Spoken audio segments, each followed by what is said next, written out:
Visa পলিসিতে বড় ধরনের পরিবর্তনের ঘোষণা দিয়েছে মধ্যপ্রাচ্যের তেল সমৃদ্ধ দেশ সৌদি আরব। ৮ ফেব্রুয়ারি এই সংক্রান্ত একটি ঘোষণা দিয়েছে দেশটির সরকার। নতুন ঘোষণায় বাংলাদেশ সহ ১৪টি দেশের মাল্টিপল এন্ট্রি ভিসা বন্ধ করল দেশটি। তার বদলে মাল্টিপল এন্ট্রি ভিসাগুলো সিঙ্গেল এন্ট্রি করা হয়েছে। দেশটির সরকার জানিয়েছে, হজ ও ওমরা পালনে আসা ব্যক্তিদের অতিরিক্ত ভিড় ঠেকাতে ভিসা নীতিতে এই পরিবর্তন এনেছে সৌদি আরব। ফেব্রুয়ারি মাসের প্রথম দিন থেকেই এই নীতি কার্যকর করেছে দেশটি। তালিকায় থাকা দেশগুলো হলো বাংলাদেশ, পাকিস্তান, ভারত, মিশর, Algeria, Ethiopia, Indonesia, Iraq, Jordan, Morocco, Nigeria, Sudan, Tunisia এবং ইয়েমেন।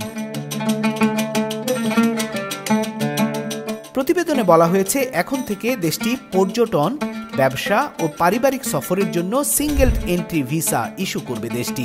সেক্ষেত্রে সর্বোচ্চ ৩০ দিনের ভিসা দেয়া হবে।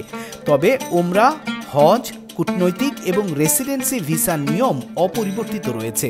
তাছাড়া গত ১ বছরের জন্য দেয়া মাল্টিপল এন্ট্রি ভিসাও অনির্দিষ্টকালের জন্য স্থগিত করা হয়েছে। কর্তৃপক্ষ জানিয়েছে, মাল্টিপল এন্ট্রি ভিসার অপব্যবহার করছেন অনেক ভিসা হোল্ডার।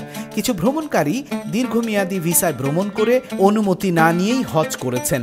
আবার কেউ কেউ অবৈধভাবে থেকে গেছেন। অনুমতি না নিয়ে হজ করতে আসা ব্যক্তিদের চাপে তীব্র ভিড়ের সৃষ্টি হয়। ২০২৪ সালে হজের মৌসুমে ভিড় ও গরমের কারণে ১২০০ হাজি মারা যান। এরপর থেকে হজ সুচারুভাবে সম্পন্ন করতে ভিসা নিয়মের এই পরিবর্তনের সিদ্ধান্ত জানায় দেশটি।